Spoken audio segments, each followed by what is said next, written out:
Hello, you wonderful people, and welcome to another episode of Super-Fanta-Fi.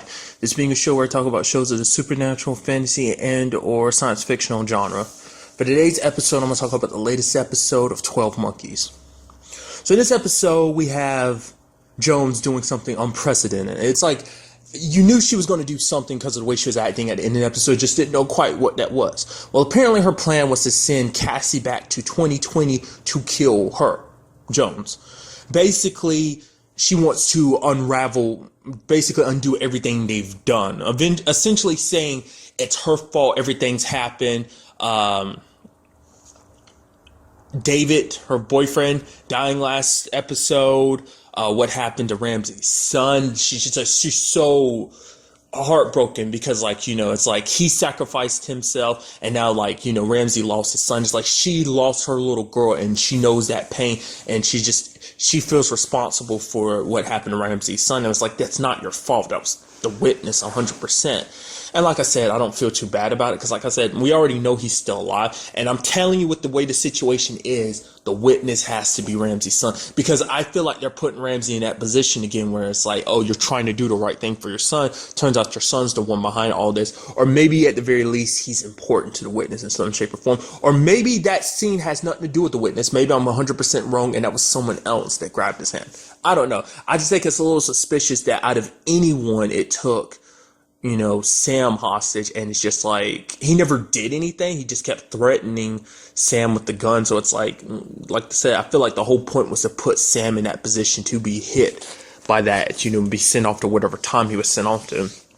But nevertheless, Jones feels like if she dies back then, because Hannah's death is what triggered everything. It's what pushed her to create time travel. It's what allowed eventually the messengers to come into the base and end up, going throughout time, killing primaries, as well as destroying time itself. Basically, she's thinking that if she kills herself, then it'll all revert.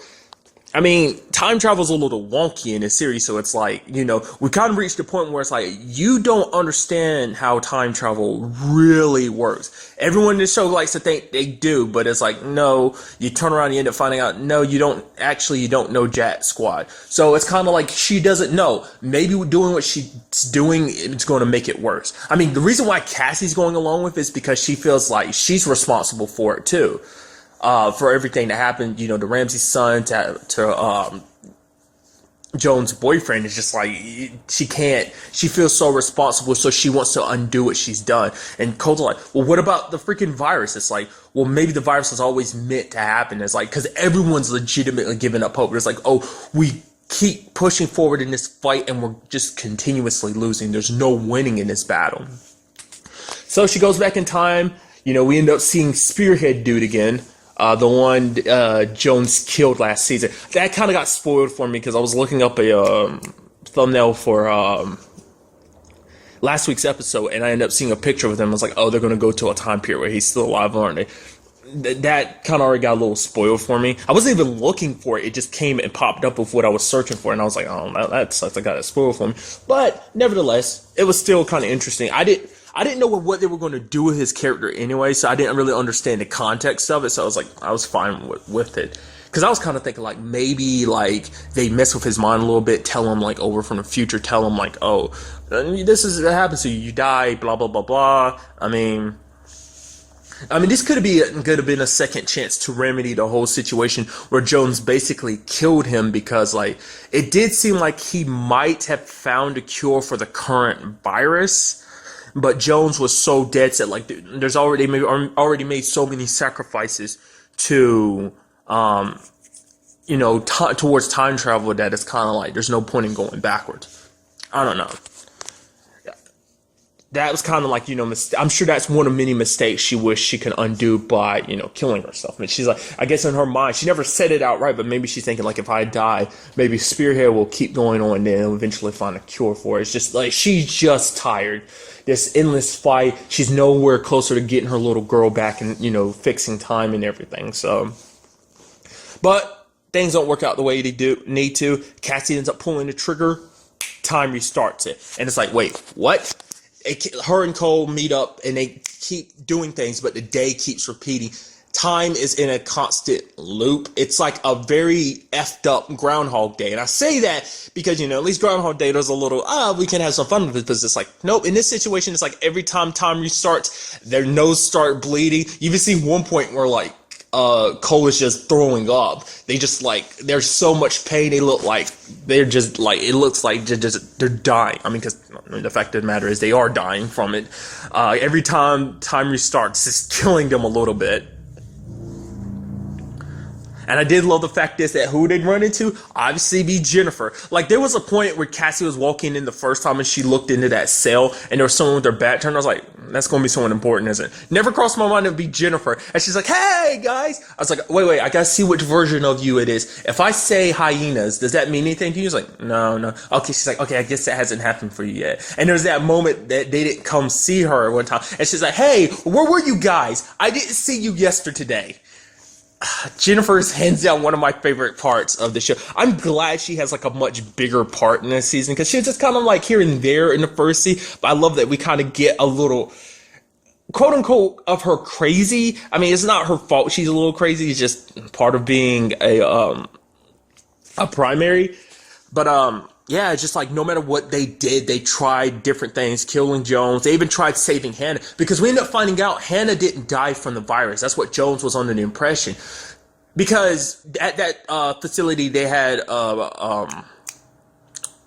basically a thing saying they were cutting off all treatment to people because basically they were treating people who had the virus. But it's like we could have been treating people like the great minds of our time. We could have been treating them, but instead we were spending all our resources like treating those who just they were going to die anyway. Like that includes Jones' daughter, and it's just like that's kind of messed up. It's like that's a little messed up to even perceive that, to even consider that.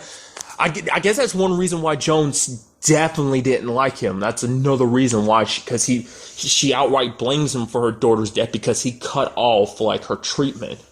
Because it was like, oh, there's just no point. But it turns out she wasn't sick with the virus because she is like Jones. She had the immunity. It's just she got sick by something else. Might have been meningitis is what Cassie was saying, but it was something else. The reason why she died is because he cut off treatment to her. Like if he continued the treatment, she would have been safe. But Cassie tried to save her at one point, but time ended up rewinding itself. So essentially, Jennifer gave Cole an idea. Basically, you have to do something while doing nothing. Now, I like what they did. I was like, okay, I don't get how they did that. Because basically, I love what they did. They cut around it and basically showed you them returning to the future and then explaining everything to Jones and then finally breaking it down for her, what they did, what plan they did. I love the fact that they were like, yeah, it actually took us a couple tries. We didn't get it on the first time. It took a little practice, took us a couple tries, but we finally got it. Essentially, their plan was to make the events play out the way that they're supposed to, in a sense. Basically make Jones think her daughter had died because Jones' daughter is what set everything in motion. Her daughter dying is what pushed her to create time travel and everything.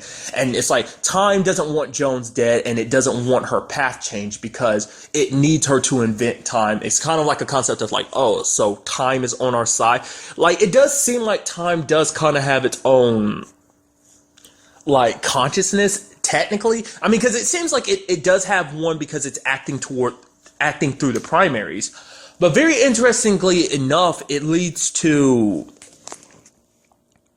like them basically saying this, okay, so we fake Jones' daughter's death. We let Jones think her daughter died, that her body got incinerated. That way, she, in her grief, goes ahead and creates time travel, but we saved her daughter. And it turns out she's been alive for the past 24 years. She's been living with Jennifer and the daughters. And it's just like, oh, I was just like, I got super pumped. I was like, yes! I was like, that's so awesome, dude. I mean, granted, like, they were like, I'm surprised Jones isn't pissed at us. And she lost 24 years with her daughter. But it's like, that was the best outcome that could have come out of that situation. That was the only way they were going to stop the loop. And it's the best, at least Jones still has time with her daughter. There's that. Yes, granted, she lost 24 years. That is 24 years, but a little happiness is better than no happiness at all, I guess. It's like even that little moment of happiness, even if it took a while, at least she has that moment of happiness now. Because that kind of came up because a lot of like stuff went down between Cole and Cassie in this episode too, because Cassie's just so like, why are you so adamant about trying to save the world? He's like, I don't care about the world. She's like, then why are you doing this? Why are you pushing so hard? He's like, I'm doing this for you. I want you to have a place to go back home to, because I care. Essentially, finally admitted, like, I fucking care about you. Why don't you?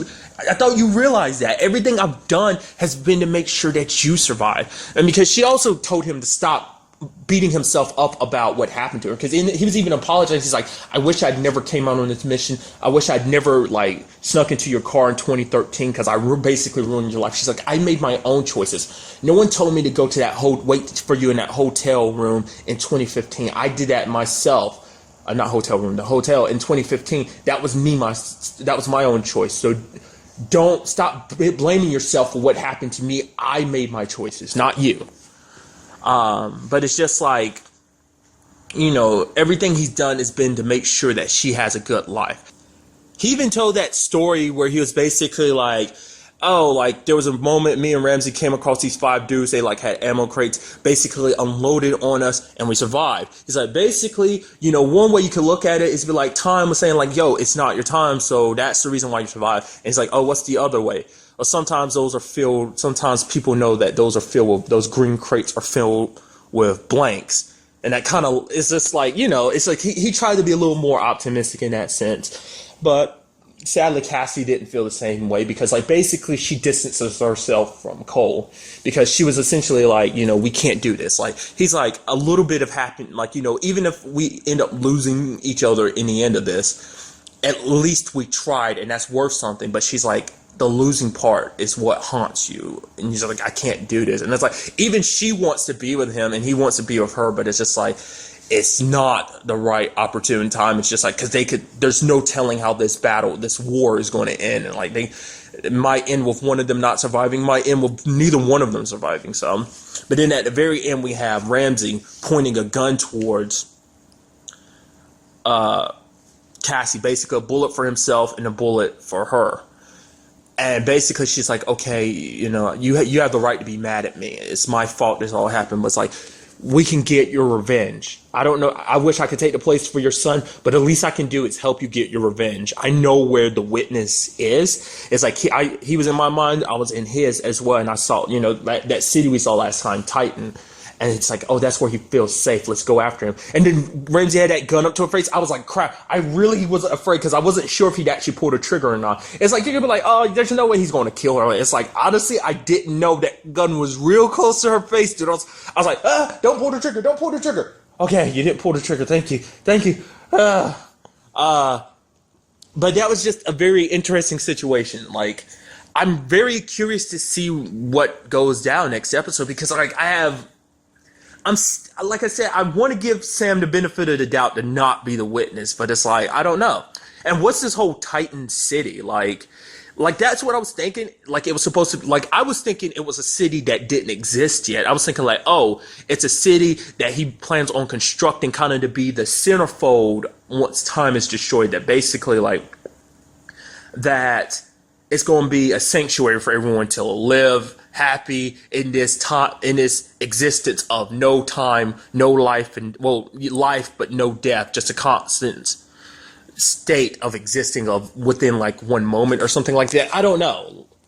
Like I thought that's what it was going to be, but apparently it is a city somewhere here in the future. Maybe, I don't know. Like I want to find out like what the witness is, like what kind of capabilities he has, because it's like, is it necessarily time travel he does? Like, it's such a, I don't know. It's such a weird thing. Like, I want to understand more about how they contact him. I mean, they're basically hallucinating with those. I mean, it's more like Jones qualified it as like mental time travel. That basically you're time traveling your mind to a different point in time. It's like, what, like I'm getting a feeling, maybe I'm 100% wrong, but I think the witness legitimately exists across multiple points of time simultaneously. Like he's probably kind of in a situation where like he's like Ramsey, he ages extremely slowly. Like my thing was, I was thinking when Sam went back in time, like something ends up happening and basically he gets scattered across every point in time and he exists in every single point in time So that's how he knows all it. But then it's like, how would he communicate that to his past selves? I don't know. There's also another thing that comes up, because Jennifer talked about her dying, like her dying in 2020 would affect, them, because it was like she would never be there to tell Jones to bring you back from, what was it, the 1940s in the season. So there's in that regard. But it's also like, okay, we know that Jennifer dies in 2044. So what does that situation mean too? Because she's probably like one of the, like, because we haven't gotten any other news about any other primaries, kind of dying. I mean, granted, this wasn't as necessarily save. It was kind of a save the world episode, but it was more like a personal episode where it's like a person just people drowning in their own grief after all they've lost. It's just like, it's always been kind of like a very one-sided battle. It's like, no matter what we're doing, when we think we're winning, we're still losing. It's like an uphill battle that you just can't seem to get the right foot and can't get yourself grounded, So I'm very interested to see what happens in that regard. Just like, I want to understand in what circumstances does she die, like, because Jennifer in 2016 saw it, so that little, I guess it's the witness's little map played out, and it says like, oh, Jennifer dies like September 2044. So I don't know, and I'm very curious to see what happens with Jones and her daughter. Does that mean her daughter's going to be around the facility a little bit more? Is she going to stay with the daughters, or is she just going to, like, what's going to happen there? I mean, it's like, is Jones going to be any different? Is she going to treat Cassie and Cole any different because of their decision? The decision they made. So I'm very curious. But that's really all I want to talk about in this episode. Till the next time we meet, be happy, be safe, live life to the fullest, and enjoy it. Good day and goodbye.